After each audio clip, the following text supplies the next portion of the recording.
Hi friends, welcome back to Miyani kitchen. ഇന്ന് നമുക്കൊരു African dish ഉണ്ടാക്കാം.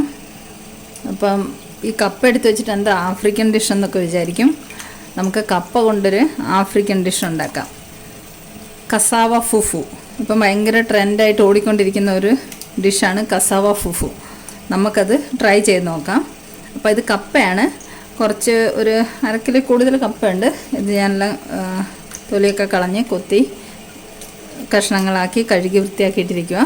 അപ്പോൾ ഇതെങ്ങനെ ഉണ്ടാക്കുന്നതെന്ന് വെച്ചാൽ നമ്മളിവിടെ കപ്പ ഇതുപോലെ പുഴുങ്ങി ഇതുപോലെ കപ്പ വേവിച്ചൊക്കെ കഴിക്കും.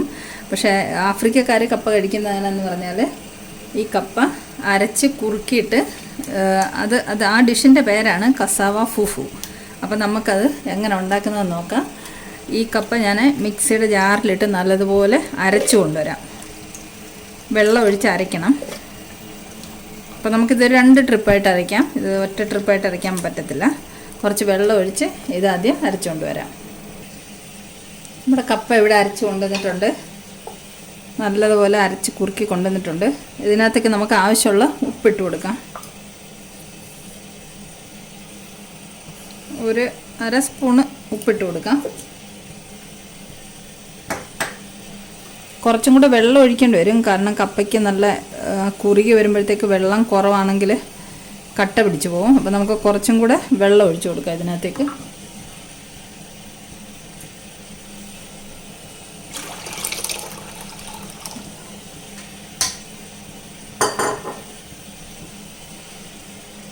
കുറച്ചും കൂടെ വെള്ളം ഒഴിച്ചു കൊടുത്തിട്ടുണ്ട്. ഒന്ന് കലക്കിയെടുത്തിട്ട് ഇനി നമുക്കിത് അടുപ്പത്ത് വെച്ച് കുറുക്കിയെടുക്കാം. കപ്പ നമ്മൾ അടുപ്പത്ത് വെച്ചിട്ടുണ്ട്. ഇനി ഇത് കൈ എടുക്കാതെ ഇളക്കി കൊടുക്കണം, അല്ലെങ്കിൽ കട്ട പിടിക്കും. നല്ലതുപോലെ ഇളക്കി കുറുക്കി കൊണ്ടുവരാം.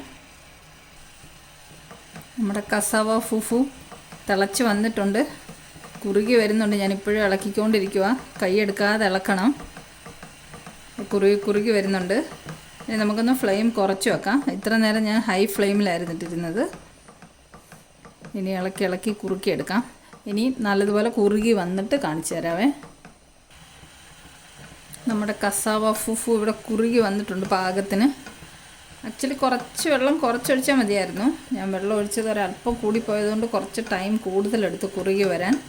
ഇപ്പോൾ ഇത് പാകത്തിന് വെന്ത് കുറുകി വന്നിട്ടുണ്ട്. ഇനി നമുക്ക് ഫ്ലെയിം ഓഫ് ചെയ്യാം. ഇത് ഇരുന്ന് തണുത്ത് കഴിയുമ്പോൾ ഇനി നല്ലതുപോലെ കുറുകി കട്ടയായിട്ട് വരും. അപ്പോൾ നമ്മുടെ ആഫ്രിക്കൻ ഡിഷായ കസാവ ഫുഫു ഉണ്ടാക്കുന്ന റെസിപ്പിയാണിത്. അപ്പോൾ ഇത് വളരെ സിമ്പിളല്ലേ. ശരിക്കും പച്ച മലയാളത്തിൽ പറയുകയാണെങ്കിൽ കപ്പ അരച്ച് കുറുക്കിയതല്ലേ. അപ്പം ഈ ഡിഷൊന്ന് തയ്യാറാക്കി നോക്കെല്ലാവരും. ഇത് ചിക്കൻ കറിയുടെ കൂടെ ഫിഷ് കറിയുടെ കൂടെ ഒക്കെ കൂട്ടി കഴിക്കാൻ ഭയങ്കര ടേസ്റ്റാണ്. അപ്പോൾ നമുക്കൊരു അടിപൊളി ഫിഷ് കറിയുടെ കൂടെ ഇത് സെർവ് ചെയ്യാം. നമ്മുടെ ഫുഫു ഇവിടെ റെഡി ആയിട്ടുണ്ട്. അടിപൊളി ഒരു ഫിഷ് കറിയുടെ കൂടെ സെർവ് ചെയ്ത് വെച്ചിട്ടുണ്ട്. കസാവ ഫുഫുവിൻ്റെ റെസിപ്പി ഇഷ്ടമായെങ്കിൽ ഒന്ന് തയ്യാറാക്കി നോക്കണം. ഫിഷ് കറിയുടെ കൂടെ ചിക്കൻ കറിയുടെ കൂടെയും കൂട്ടിയിട്ട് നമുക്ക് കഴിക്കാം. അപ്പോൾ വീഡിയോ ഇഷ്ടമായെങ്കിൽ ഒന്ന് ലൈക്ക് ചെയ്യാനും ഷെയർ ചെയ്യാനും മറക്കല്ലേ. അപ്പോൾ വീണ്ടും മറ്റൊരു റെസിപ്പിയുമായി നമുക്ക് കാണാം. Thank you so much for watching the video.